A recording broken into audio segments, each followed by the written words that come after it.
In May and June, Canada was making international headlines after uncovering remains of more than 1,500 Indigenous children in unmarked graves from 7 boarding and residential schools for Indigenous children.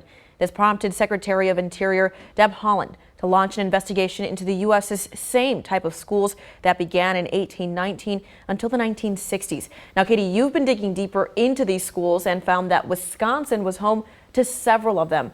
What did you learn? Yeah, Stephanie, so these schools were scattered throughout the country, and according to state records, at least 10 were here in Wisconsin. Many have been torn down, and the land where they once stood is now privately owned. But one that was here in Wisconsin has a building that is still standing, and a tribe there was using it to take back what was stolen from them only a few decades ago. I went there to hear their stories, and when I was talking to the folks there about some of the things that their family members had to endure while at this school, they all told me that it is just too traumatic to recount, and it has left generational trauma. But now people are listening to the story that they have always known to be true. It's a really traumatic history for the Native Americans, but it's also a story that needs to be told. In the North Woods of Wisconsin, a structure still stands. When they first came here, they had to get their hair cut, their braids were taken. Where children were forced to go.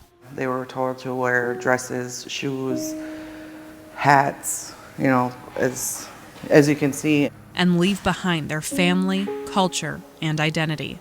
If they spoke their language, they were punished. As far as the punishment, we aren't sure what kind of punishment that was. For one reason. It was just getting them accustomed to the white culture. This is the Lactaflambeau boarding school, where from 1895 until 1932, hundreds of Native American children were taken from their families to be taught under the U.S. government. A majority of them were from the Potawatomi community, Ho-Chunk, Menominee.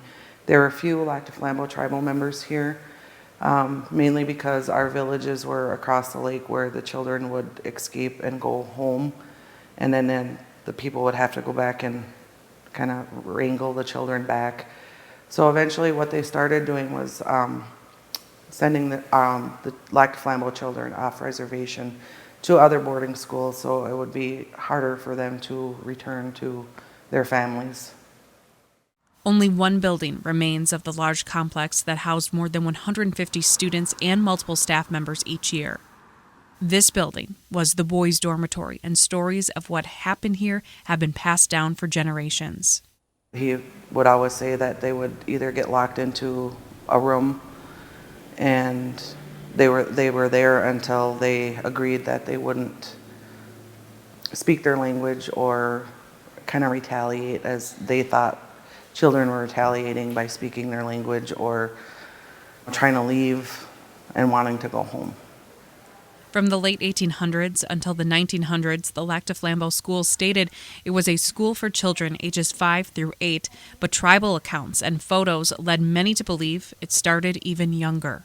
Some of the children looked smaller than the age of 5. What was happening was a lot of the communities would say that their child was only 3 or 4, and then they ended up taking a yardstick, and if the child was as tall as the yardstick or either taller or the same height, they would just take the children regardless if they were actually 3 or 4 years old.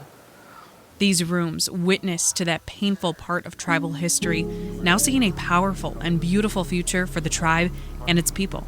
It's kind of like we're putting our foot down. Now they're teaching the language of their tribe, learning and creating like their ancestors, and celebrating their culture.